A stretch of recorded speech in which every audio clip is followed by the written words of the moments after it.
FBI Director Kash Patel telling Brett Baer that a definitive answer to one of the most pressing questions about the January 6th attack on the Capitol is coming soon. People have had questions about January 6th and whether or not there were FBI sources, not agents, sources on the ground during January 6th. And I told you I would get you the definitive answer to that.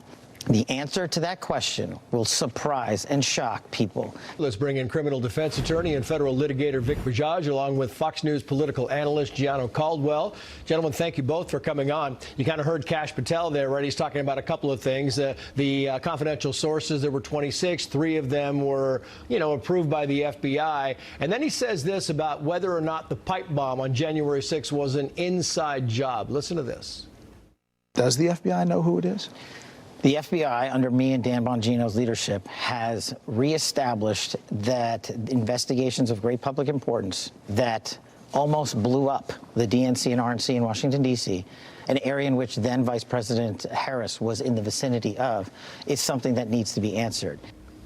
He used the words surprised and shocked when people find out exactly what happened. Will they be surprised and shocked that maybe some indictments might come down, Vic? What do you think? I would say so. When I listen to Kash Patel's comments there, it reminds me of when I call a United States prosecutor and say, hey, is my client Joe Schmo in any trouble? And they give me an answer exactly like we just heard. This is an area of utmost importance. We're actively investigating. Let's not forget, this is not just a political issue. This is a criminal issue, which means in a federal grand jury, there's an aura of secrecy. So we would never hear that there are indictments coming down, but I would almost bet my bottom dollar that there are, at the very least, perjury by officials who lied before Congress and in other FBI reports and investigations. Absolutely. Yeah, and Gianno Caldwell, to you, the political perspective on this, if there are indictments coming down, does this change the perspective? Does this change people's point of view when it comes to January 6th? What do you think about that, Gianno?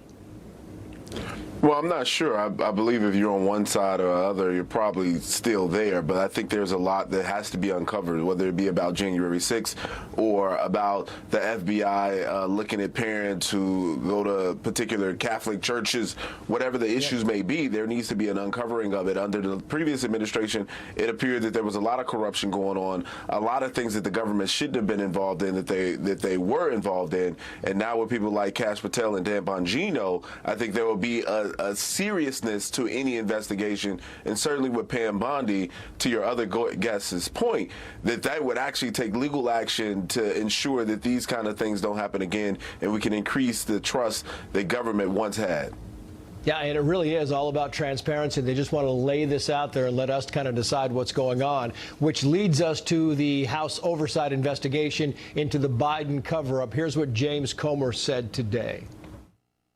So there's plenty of evidence that Joe Biden wasn't mentally fit to make a lot of these decisions. We want to know who actually gave the authority to do these executive orders and these pardons, because, again, I think the American people have seen up close and personal, especially during that debate with Donald Trump, that Joe Biden wasn't at the top of his game.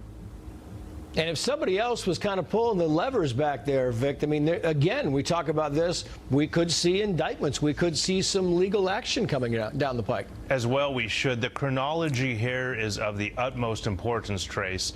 Let's not forget, we had a special Counsel Hur, and he did the investigation as to whether Joe Biden should be criminally prosecuted for mishandling classified information. And what was his conclusion at the end of 2023?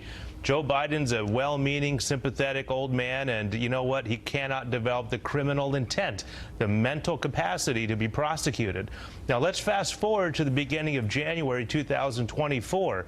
Now, nothing happened to Joe Biden's mental acuity to be improving in that matter of 1 month or 2 months, and he signs a pardon for his own son. Yep. You know, Cicero would say, Cui Bono, who benefits here? Clearly, Hunter Biden benefits. Who authored that? We don't know, but all roads seem to lead to Joe Biden. And Gianno, back to you now, because it's interesting where, if some of this stuff comes out, I mean, we had Caroline Sunshine saying, listen, it could be the biggest political scandal of our time, maybe of all time. What do you think? I think that there's a real issue there, and there was a crisis in our country, and we didn't know who was leading the country. The president, obviously, former president, wasn't up for the job, and he was very derelict in his duties on multiple fronts, and there absolutely should be an investigation. I think for a lot of conservatives that are watching this, they hear oftentimes that there's going to be investigations either through the congressional body or somewhere else, but they never see actual action or people being held accountable. And I think those days have come to an end under the Trump administration. It's a very good point, because we do hear a lot of, we're going to investigate, we're going to investigate. We don't see people walking away in handcuffs very often. Maybe that changes now. Gianno Caldwell, Vikas Bajaj, thank you. Unless they're Republicans, that is, then you'll see them.